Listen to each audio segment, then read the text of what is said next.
নদিয়া জেলায় কিশোরনগরে কলেজের স্কুল থেকে রাজ্যে দশম ও জেলায় তৃতীয় স্থান অধিকার করেছে তামিন মণ্ডল। প্রাপ্ত নম্বর 688। আপনারা দেখছেন বনশ্রী নিউজে। আপনাদের কেমন লাগছে? আমার খুব বাবা হিসাবে খুবই আনন্দিত। যিনি পরিশ্রম করেছেন তার সফলতা এসছে, উপরওয়ালার কাছে খুব প্রিয়া কৃতজ্ঞতা জানাচ্ছি।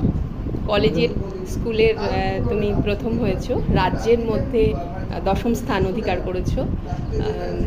তোমার কেমন লাগছে? আমার অবশ্যই খুব ভালো লাগছে। মাধ্যমিকের এত বড় সাফল্য, এর পিছনে তুমি আগামী বছরে যারা মাধ্যমিক দেবে তাদেরকে কি বার্তা দিতে চাও? তাদেরকে বলবো যে মাধ্যমিকের জন্য আপনার কোনো ওয়াইড স্কেলে না পড়ে আমাদের যে টেক্সট বুকটা রয়েছে সেটাকে থরলি রিডিং করতে, আর সেই টেক্সট বুক থেকে কোশ্চেন প্র্যাকটিস বা কোশ্চেন ব্যাংক যেটা প্র্যাকটিস সেটাই করতে। এছাড়া আর কত বছর